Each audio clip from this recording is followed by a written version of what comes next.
Papua Lukas NMB ke rumah judi atau kasino di Singapura. Kepala Bagian Pemberitaan KPK Ali Fikri mengatakan, aliran uang Lukas NMB didalami penyidik saat memeriksa saksi Budi Hermawan alias Beni yang berprofesi sebagai tukang cukur. Uang itu diduga diterima Lukas dari hasil tindak pidana korupsi, termasuk dugaan penerimaan suap dan gratifikasi terkait proyek infrastruktur di Provinsi Papua. Menteri Desa Pembangunan Daerah Tertinggal dan Transmigrasi Abdul Halim Iskandar meminta kepala desa untuk tidak takut jika ada oknum tertentu yang menekan dan memeras dengan membawa proposal. Hal ini bila Kades telah menjalankan pemerintahan yang baik, transparan dan akuntabel, melibatkan banyak warga melalui musyawarah desa dalam setiap perencanaan pembangunan. Gus Halim mengimbau kepala desa tidak perlu takut karena semua data-data termasuk bantuan langsung tunai bisa diakses oleh semua warga desa dan publik. Walt Disney mengumumkan restrukturisasi besar-besaran di bawah CEO Bob Iger yang baru saja diangkat ke Bali dengan memangkas 7.000 pekerjaan sebagai bagian dari upaya menghemat biaya sebesar 5,5 miliar dolar dan membuat bisnis streamingnya menguntungkan. Langkah-langkah tersebut termasuk janji untuk mengembalikan dividen bagi pemegang saham, menjawab beberapa kritik dari investor aktivis Nelson Pets bahwa Rumah Tikus terlalu banyak mengeluarkan uang untuk streaming, bahwa rencana untuk memangkas biaya dan mengembalikan kekuasaan ke eksekutif kreatif, perusahaan akan merestrukturisasi menjadi segmen unit hiburan, unit ESPN, dan taman.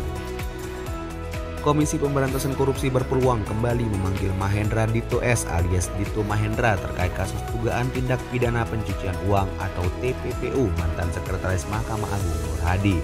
Kepala Bagian Pemberitaan KPK Ali Fikri mengatakan, pemanggilan Dito Mahendra tergantung kebutuhan penyidikan. Jika dibutuhkan, KPK bakal kembali memanggil Dito.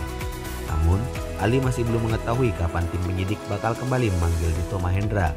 Dia berharap Dito kooperatif saat menerima surat undangan pemeriksaan dari penyidik. BMKG menyampaikan gempa bumi berkekuatan magnitudo 5,4 skala Richter mengguncang wilayah Papua pukul 13.28 waktu Indonesia Barat pada Kamis kemarin. Gempa bumi berpusat di 2,60 lintang selatan 140,66 bujur timur atau 1 km barat daya Jayapura, Provinsi Papua dengan kedalaman 10 km. Dikabarkan ada 4 orang meninggal di salah satu kafe di Ruko Permaidok 2 karena rumah makannya ambruk ke laut.